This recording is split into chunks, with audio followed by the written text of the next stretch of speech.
There's been a lot of coverage of Air India Flight 171, and that's in no small part due to the fact that it's actually the world's worst aviation disaster in 11 years since Malaysia Airlines Flight 370 back in 2014. It's the worst in India for a long time, and it's the worst of the 2020s so far. So it's a major tragedy. There's a lot of focus in this country on the fact that the sole survivor is a British Indian man by the name of Vishwash Kumar Ramesh, and I, I don't know how he got out. All I can imagine is that as the plane came down, or as it crashed, there was some sort of opening, and he managed to get out that way. I can imagine he's under enormous pressure, and he's lost his own brother in this disaster. Having cameras in his face. With plane disasters, there's often this thing. Sometimes there's been other tragedies where there's been a sole survivor, and you always hear these reports of kind of mixed feelings of relief at having survived, but also survivor guilt. So I imagine he's going to go through that. This report's by Sarah Hooper and Jasper King. I'm just going to read out a piece from the Metro. This is the Metro from a few days ago. I'm going to read this out because I think it's remarkable. And he was actually walking away from the wreckage. Um, just to give the basics of this disaster, it was a flight going from Ahmedabad in Gujarat, in Western India, to London Gatwick. A British man is believed to be the only survivor of a jet crash, which killed around 250 people when a flight from India to London fell out of the sky seconds after takeoff. The toll, I should say, is now estimated to be 279, which includes at least 241 on board and at least, more than 30 on the ground. Vishwash Kumar Ramesh was on Air India Flight 171, seat 11A, by an emergency exit door when it plunged into a doctor's hostel in a residential district and burst into flames. The 40-year-old appeared dazed and startled as he was led away from the crash site by police, seemingly with only scratches to his face. Hospital grasping a boarding card with his name and seat number, the married dad of one said 30 seconds after takeoff there was a loud noise. Then the plane crashed. It all happened so quickly. When I got up, there were bodies all around me. I was scared. I stood up and ran. There were pieces of plane all around me. Someone grabbed hold of me and put me in an ambulance and brought me into the hospital. Mr. Ramesh, going home after visiting relatives, spoke to family members in Leicester by phone. They had not heard from his brother Ajay, who was sitting elsewhere and is believed to be one of the 241 passengers and crew who died. At this point, I'm going to interject. It's believed to be the worst plane crash involving Britons since September 11th. On that day, we lost 67 people, and in this disaster, at least 52 Britons are among the dead. So it hit this country hard. Mr. Ramesh going home that bit. Air India said its Boeing 787-8 Dreamliner from Ahmedabad to Gatwick was carrying 169 Indian nationals, 7 Portuguese and 1 Canadian, as well as 53 British travellers. Wellness influencer Fiongal Greenlaw Meek, 39, and husband Jimmy Meek, 45, are believed to have died in the crash. The Londoners have posted a video of this. Uh, they'd actually been on Good Morning Britain, I believe. They posted a video of themselves at the airport waiting to board after a holiday. Jungle had been on ITV this morning, excuse me, in April to promote their Wellness Foundry brand. Others on board included Akhil Nanabana, um, his wife Hannah Faraji, and their daughter Sarah Ford from Gloucester. London hotel boss Javed Ali Saeed was with wife Mariam and children Amani, 4, and Zain. Recently widowed Raxamoda, 55, is flying home to Northampton with grandson Rudra, 2, and daughter-in-law Yasha Kamdar. At least 50 medical students who lived in the wrecked building were being treated in hospital last night, but others were said to have made astonishing escapes by leaping to safety. Hundreds of civilians helped firefighters look for survivors. Images showed the plane's wings, undercarriage, and tail embedded in the building, where empty plates in a canteen suggested there was no warning of the devastating impact. The city's police chief, GS Malik confirmed 204 bodies were recovered from the site in the Meghani district 4 miles from the runway at Gujarat State's Sardar Vallabhbhai Patel International Airport. There's also footage of Narendra Modi, Prime Minister Modi, visiting Mr. Fishwash. Um, this situation is it's a thing that every statistically it does have to be pointed out that flying remains extremely safe. I'm going to read out a piece on the Boeing, this particular model, the Dreamliner's safety record. I'm just balancing out a few articles, so bear with me. Um, it's also the worst accident in India, like I say, since the Mangalore disaster in 2010. That was also in an urban area, and on that occasion, 158 people died. And here in the UK, we've had aviation disasters. I'm just gonna I'll read out that piece in a second. I'm just gonna read out a piece here from the Sun, which is documenting some of the disasters in Britain over the years. The Air India crash has resulted in the highest number of British deaths in a flight disaster since 9/11, which I mentioned 52 in this disaster, 67 on 9/11. Um, the last major UK air disaster saw 47 people killed in January 1989. That was the M1 plane crash, also known as the Kegworth plane crash, which was an emergency landing at East Midlands Airport, crashing an embankment on the M1 near Kegworth in Leicestershire. In August 1985, a British Air Tours Boeing 737 bound for Corfu,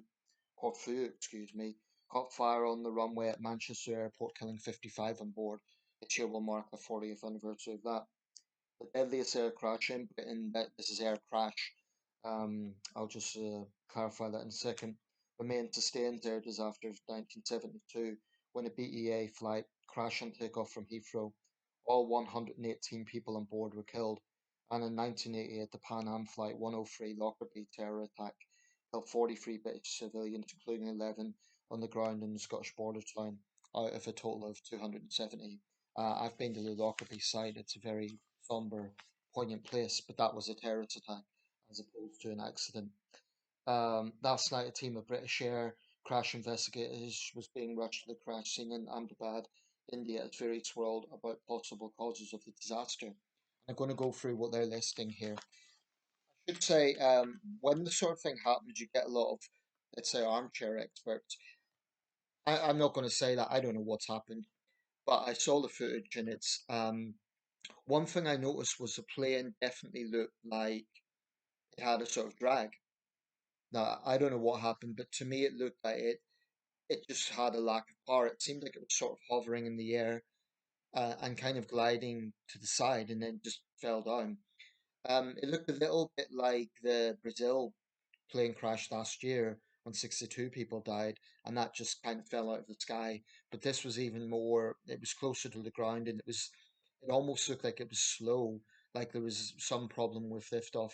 There was also a video that's now going around the internet showing a man who was on a previous flight. I assume that's the one that got into Ahmedabad, and he was pointing out that absolutely nothing was working. So the touch screen that you get on long haul flights, just nothing was working. The aircon was out of order despite very high temperatures.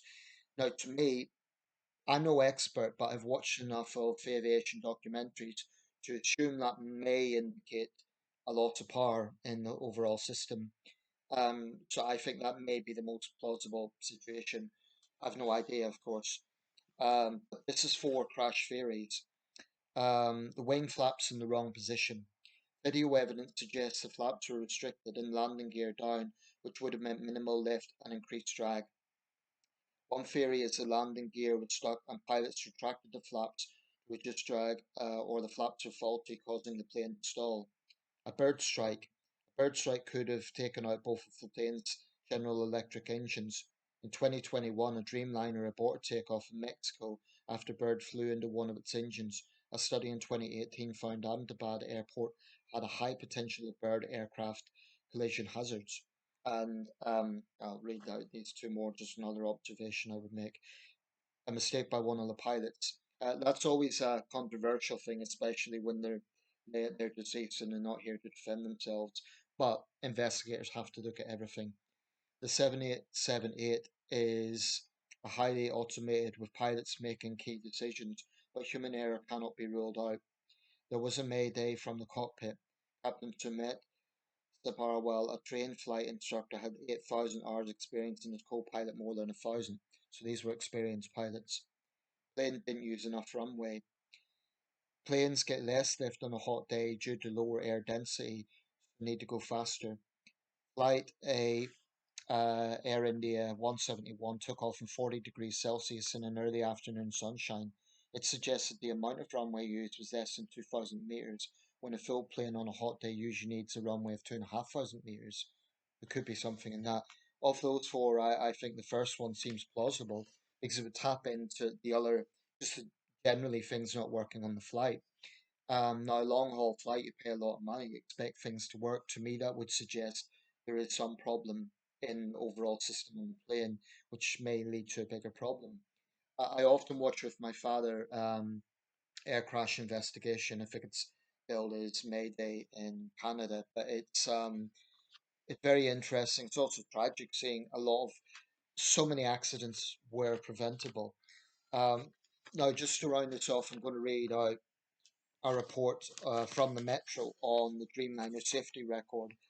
Um, there's no journalist listed with this piece, it's just a Metro piece on it.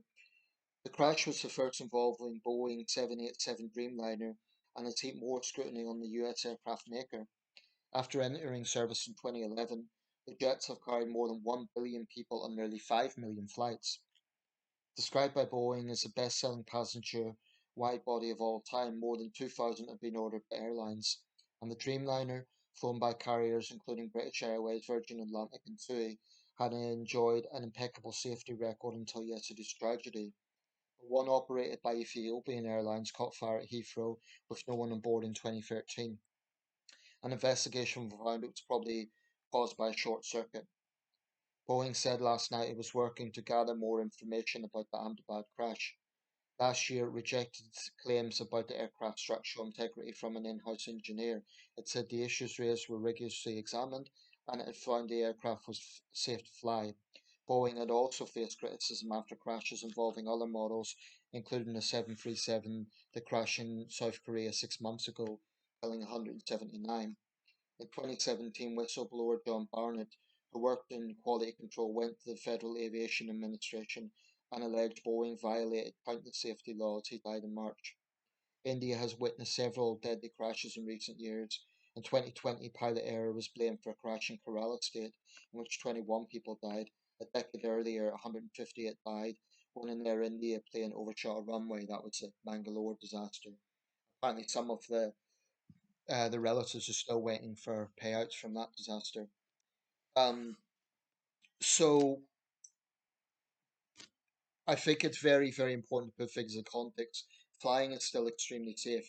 That, of course, is no comfort to the relatives involved in this. And one of the most harrowing things in any plane disaster is when you see relatives gathering at the airport waiting for information. I find that heartbreaking. I imagine that would be the case in both Ahmedabad and in London Gatwick. Um, it goes without saying, my thoughts go out to all those caught up in this.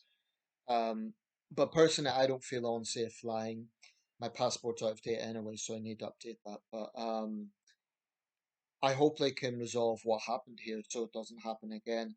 Um, Overall, in recent years, despite these high-profile cases like the one in South Korea, the crash in the Potomac, and now this disaster in Ahmedabad, despite that, aviation does remain a very safe industry. Um, and you have to factor in the thousands of flights taken every single day. 99.9% without incident. So I personally feel safe flying, but I hope they can resolve this to give so that they can see what to do regarding minimizing the chances of it happening again. I'd imagine it's going to make a future episode of air crash investigation. Another thing worth pointing out is that this was a heavily urbanized area. It looked like the airport was quite well into the city, whereas often airports are outside a city, so that's something else that needs to be factored in. And that may be Ahmedabad has just grown fast as a city, and the airport was there when it was smaller. I don't know, but there's been other examples. The Staines crash that was Heathrow's quite close to London now. I'm not proposing you move Heathrow, but um, I do think for this reason it makes sense that airports aren't too close to urban areas. Well, another high-profile one is the Queen's plane crash in 2001, months after 9/11. That had a very heavy toll, over 260 people, and that was in a densely populated part of New York City. So it's a balancing act because you need to have airports near urban areas, obviously, to service uh, people who live there, but not so close that it could increase the chances of heavy casualties if such a thing happens. And I would just point out in the Kegworth plane crash, I think the pilot involved was a hero because the evidence is he deliberately avoided the town of Kegworth, in which case there would have been even more fatalities. Here in World War II, of RAF pilots deliberately avoiding towns and, you know, their own lives. They lost their own lives, but they prevented civilian casualties. Anyway, let me know your thoughts. Do you feel safe flying? I do, but I think it is awful for all those involved. I can't imagine the nightmare of waiting at an airport. Another thing I would say, I do have sympathy for the people who need to speak to the relatives. That must be one of the hardest jobs in the world. You know, the people who need to convey the information. That can't be easy. Um, so that's not a position I would envy. Okay, let me know your thoughts.